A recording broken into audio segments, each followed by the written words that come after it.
स्थानिक स्वराज्य संस्थांच्या निवडणुकीत उबाठा पक्ष एकला चालूच्या भूमिकेत आहे। उबाठानं 59व्या वर्धापन दिनानिमित्तानं एक टीजर प्रसिद्ध केला।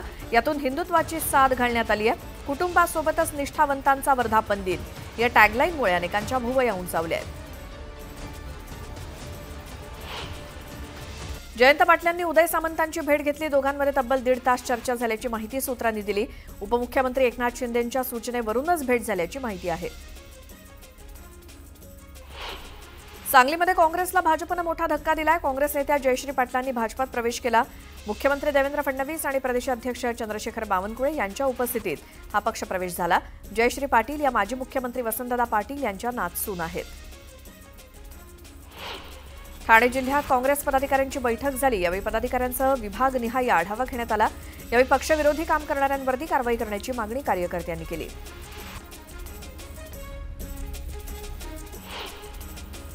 धुळ्यातील गुलमोहर शासकीय विश्रामगृहात सापडलेल्या रोकड प्रकरणी धुळे पोलिसांनी 11 जणांची ओळख पटवली। या 11 जणांना पोलीस ठाण्यात बोलावून जबाब नोंदवले जात आहेत।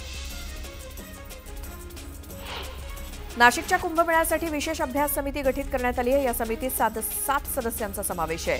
भाविकांच्या सुरक्षिततेसाठी आणि संपर्कासाठी अत्याधुनिक यंत्रणा उभारण्याबाबत उपाययोजना केली जाणार आहे। मान्सूनच्या प्रभावामुळे ईशान्य, मध्य, पूर्व, पश्चिम आणि दक्षिण भारतासह 20हून अधिक राज्यांमध्ये मुसळधार पाऊस पडतोय। पुढील 2 ते 5 दिवसात अनेक राज्यांमध्ये मुसळधार ते अतिमुसळधार पाऊस पडण्याची शक्यता आहे। मुंबई पालिकेच्या के पश्चिम विभागाअंतर्गत येणारे अंधेरी पश्चिम, वर्सोवा, विलेपार्ले पश्चिम, जुहू, लोखंडवाला आणि जोगेश्वरी परिसरात आज दुपारी 2 वाजल्यापासून मध्यरात्री 1 वाजेपर्यंत तब्बल 11 तासांपासून पाणी पुरवठा बंद असेल। म्हाडाच्या मुंबई मंडळाच्या गोरेगाव पहाडी इथल्या पहिल्या पंचतारांकित गृहप्रकल्पातील घरांसाठीच्या 332 विजेत्यांच्या घरांच्या ताब्याची प्रतीक्षा अखेर संपली आहे। उच्च आणि मध्यम गटासाठीतील 332 घरांचा समावेश असलेल्या 35 मजली इमारतीला अखेर बुधवारी म्हाडाकडून निवासी दाखला प्राप्त झाला। तर राज्यातील 84,000 आशा स्वयंसेविका आणि 3,500 गटप्रवर्तकांचे 3 महिन्यांपासून मानधन रखडलंय। आरोग्य जागृतीचं काम करणारे या कर्मचाऱ्यांकडे घर चालवण्यासाठी पैसे नसल्याचं चित्र आहे। हिंदी सक्ती विरोधात मनसेनं मुलुंड पूर्व रेल्वे स्टेशन बाहेर मूक निदर्शनं केली। हातात हिंदीची सक्ती महाराष्ट्रातच का, दक्षिणेत हिंदी सक्ती कराल का, अशा आशयाचे फलक होते। प्लास्टर ऑफ पॅरिसच्या गणेशमूर्ती बनवण्यास उच्च न्यायालयानं परवानगी दिल्यानंतर मोठ्या संख्येनं मूर्तींची ऑर्डर नोंदवायला सुरुवात झाली। मात्र या मूर्तीचे नैसर्गिक स्रोतात विसर्जन करण्यावरती घातलेली बंदी कायम आहे। त्यामुळे मोठ्या संख्येनं मूर्ती तयार झाल्या तर काय करायचं असा पेच मुंबई महानगरपालिकेपुढे निर्माण होऊ शकतो। मुंबई आंतरराष्ट्रीय विमानतळ परिसरातील विमानमार्गातील अडथळे ठरणाऱ्या 8 पैकी 7 इमारतींच्या बेकायदा बांधकामावरती अखेर 12 वर्षांनी कारवाई करण्यात आल्याचा दावा राज्य सरकारनं उच्च न्यायालयात केला। अशा इमारतींवरती गांभीर्यानं कारवाई करा, अन्यथा कठोर कारवाईला सामोरे जा, असा इशारा न्यायालयानं दिला।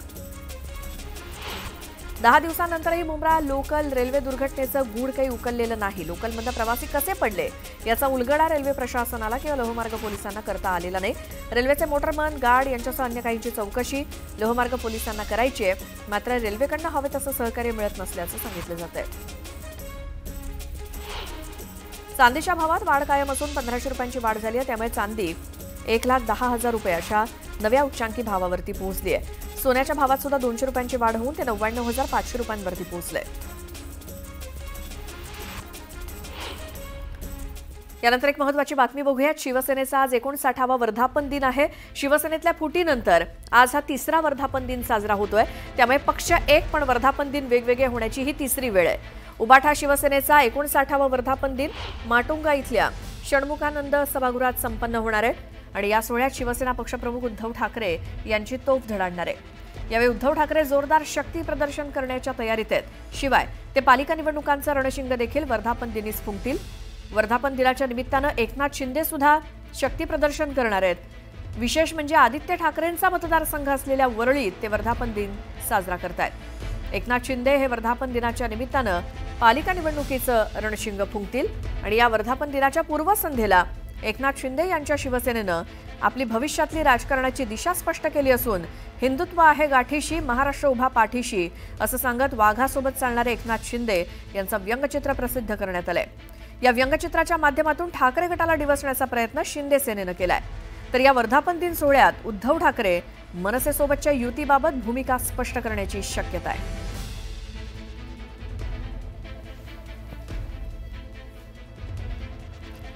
पुन्हा पाहूयात बातमी 36 जिल्ह्यांची।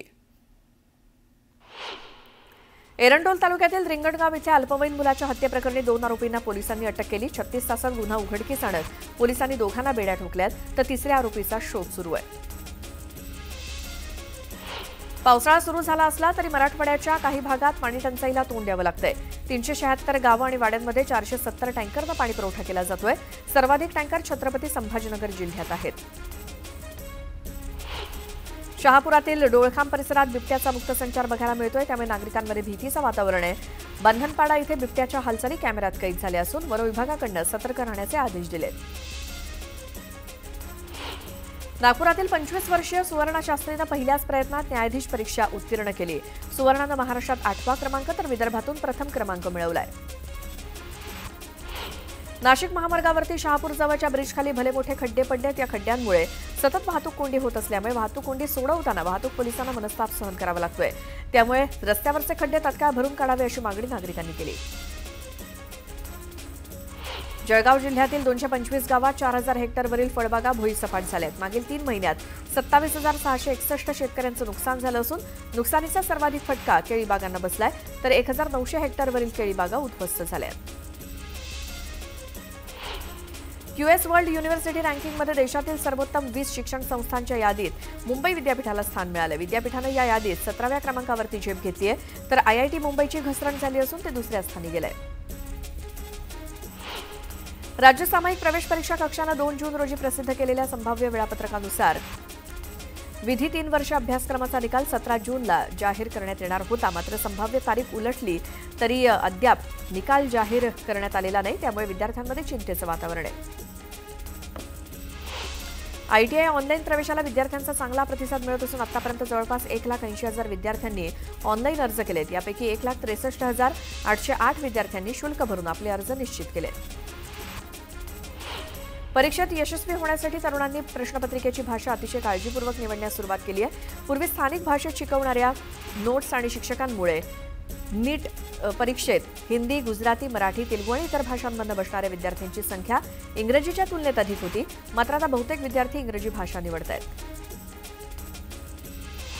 पाऊस सक्रिय झाल्यामुळे मुंबईला पाणीपुरवठा करणाऱ्या 7ही तलावातील पाणीसाठ्यात 17,040 दशलक्ष लिटर इतक्या म्हणजे 4 दिवसांच्या पाणीसाठ्याची वाढ झाल्याची माहिती पालिकेच्या जल अभियंता विभागानं दिली।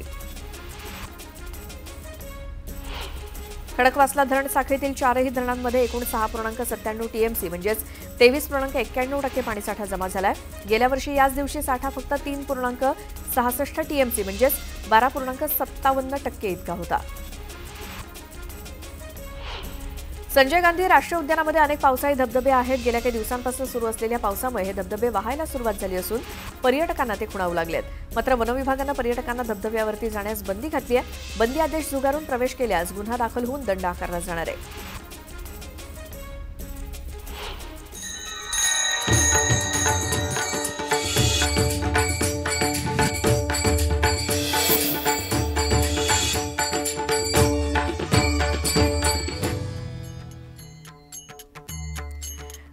आणि आज आषाढी वारी निमित्तानं संत श्रेष्ठ ज्ञानेश्वर माऊलींचा पालखी सोहळा आज प्रस्थान करणार आहे।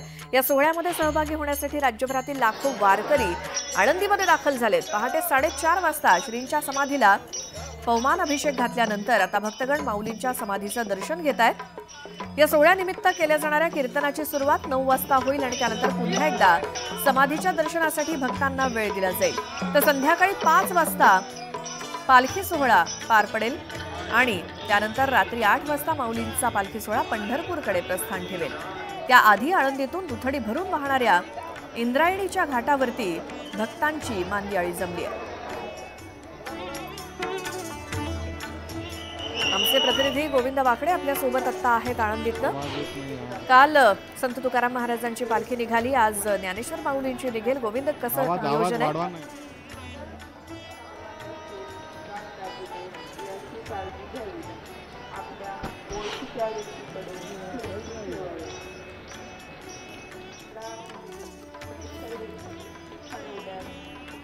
व्यवस्थित रामकृष्ण हरी, आपण बघतोय की इंद्रायणीचा हा काठ आहे आणि इथे जो आहे पाऊस जो आहे तो आता पावसाचा जोर वाढलेला आहे. मात्र या वारकऱ्यांचा उत्साह तसूभरही कमी झालेला नाही. आपण बघतो महिला ज्या आहेत ते इंद्रायणीच्या पात्रामध्ये ज्या अलीकडे घाटावर आहे त्या अशा पद्धतीने पाणी आलेलं असताना त्या पाण्यामध्ये स्नान करत असताना अशा फुगड्याचा घेर धरतायत आणि नजर जाईल तिथवर अजूनही जे आहेत ते इंद्रायणीच्या दुथडी जे वारकरी आहेत ते आपल्याला बघायला मिळत आहेत. खरं तर आज आषाढी वारीचा हा सोहळा अत्यंत महत्वाचा आहे. माऊलींचा पालखी सोहळा प्रस्थान ठेवेल. मात्र त्याआधी हे सगळे पोलीस बांधव असतील किंवा इतर जीवरक्षक असतील या वारकऱ्यांच्या सुरक्षेसाठी इथे तैनात आहेत. सगळ्यात महत्वाचं म्हणजे रात्री 8 वाजताच्या सुमारास हा पालखी सोहळा माऊलींचा प्रस्थान ठेवेल आणि त्यानंतर पंढरीची वाट या वाटेने सगळे जातील. अर्थातच आज जो पाऊस आहे त्या पावसाचा जोर अत्यंत वाढलेला आहे. मात्र त्या परिस्थितीतही हे सगळे जे भाविक आहेत ते आपला नित्यक्रम पूर्ण करत आहेत आणि इंद्रायणीच्या स्नानानंतर आता हे सगळे भाविक माऊलींच्या समाधीचं दर्शन घेतील. अर्थात या सगळ्यांचा भाव एकच आहे की पंढरपूरला युगे 28 पासनं आपला पंढरीचा जो राजा आहे पांडुरंग तो आपली वाट पाहतोय आणि म्हणून आता जाणंच आहे. ऊन वारा पाऊस कशाची तमा न बाळगता हे वारकरी जे आहेत ते शेकडो वर्षांपासून ही परंपरा जी आहे वारीची अविरतपणे सुरू ठेवतायत आणि त्याचंच हे चित्र आहे की आता तरी आपल्याला जायला पंढरपूरकडे नीट रस्ते आहेत. मात्र आपण 1832ला जेव्हा हा सोहळा सुरू झाला साधारण 194 वर्ष होत आहेत. 150 वर्षापूर्वी किंवा त्याहूनही आधीचा जो काळ होता जेव्हा स्वतः माऊली जगद्गुरू तुकाराम महाराज हे पंढरपूरकडे जात होते त्यावेळेसचा तो काळ काय असावा. मात्र त्या खडतर प्रवासातनं त्या काळातनं आजपर्यंत हा जो वारीचा वारसा आहे हे वारकरी जपत आलेले आहेत, संप्रदाय जपत आलेला आहे आणि म्हणूनच हे वारीचं भव्य रूप आपल्याला दिसते. अर्थातच या वारीचा जो महत्वाचे टप्पे आहेत ते जीवनाची वेगवेगळी शिकवण देतात आपल्याला. माऊलींचा जो पालखी सोहळा आहे तो आज प्रस्थान ठेवेल. आज गुरुवारचा पालखी सोहळा जो आनंदी देवस्थानचा असतो तो होईल 5 वाजता आणि त्यानंतर रात्री 8 वाजता मुख्य सोहळ्याला सुरुवात होईल. माऊलींचा पालखी सोहळा प्रस्थान ठेवल्यानंतर आपण बघतोय की जे लाखो वारकरी इंद्रायणी काठी जे दिसत आहेत त्याच पद्धतीने अलंकापुरी नगरीमध्ये या दिंड्या विसावलेल्या आहेत. मात्र आज जेव्हा पालखी सोहळा प्रस्थान ठेवेल त्यानंतर या पालख्या ज्या आहेत त्या उद्या मार्गस्थ होत असताना आपल्याला या सोहळ्याचं भव्य रूप दिसेल. खरं तर हा सगळा सोहळा जो आहे तो न्यूज 18 लोकमतच्या माध्यमातून सगळे प्रेक्षक बघतायत. दरवर्षी न्यूज 18 लोकमत हा सोहळा आपण जगभर नेण्याचा प्रयत्न करतो आहोत आणि अर्थातच हा सोहळा या सोहळ्याचं वर्णन ऐसा सोहळा स्वर्गी नाही अशा पद्धतीने केलं जातं. त्याचं कारणच हे आहे की तिकडे पेरण्या झालेल्या आहेत, अनंत अडचणी आहेत, पेरलेलं उगवल का माहिती नाही पण तरी ही सगळी तमाम जी आपण बघतोय भक्तगण आहेत ते न चुकता दरवर्षी आषाढी वारीला येतात. किती सुंदर हा सगळा सोहळा आहे. तर देवाच्या भेटीला देव जातात, माऊली स्वतः पंढरपूरला जातात आणि कार्तिक वारीला पंढरपूरहून पांडुरंग येतात. हा भेटीचा सोहळा संप्रदायामध्ये बघायला मिळतो. हे अनेकांचं आपल्यासारख्यांचं भाग्य म्हणावं लागेल. खरं तर पाऊस जो आहे तो सातत्यानं वाढतोय आणि इंद्रायणीच्या हे पात्र जे आहे दुथडी भरून वाहतंय. त्यामुळे कोणत्याही वारकऱ्यांना त्यांच्या काही धोका होऊ नये यासाठी म्हणून मोठा पोलीस बंदोबस्त देखील इथे तैनात करण्यात आलेला आहे. बरं गोविंद, या सगळ्या माहितीसाठी धन्यवाद. आपण संध्याकाळच्या या पालखी प्रस्थान सोहळ्याकडे देखील आपलं लक्ष असेल. ही सगळी दृश्य आपण आपल्या प्रेक्षकांपर्यंत थेट पोहोचवणार आहोतच. पुन्हा पाहूयात बातमी 36 जिल्ह्यांची. 25 वर्षांनंतर नागपूर शहराचा नवीन विकास आराखडा बनणार आहे. आराखडा तयार करण्यासाठी जवळपास 1 वर्षाचा कालावधी लागणार आहे.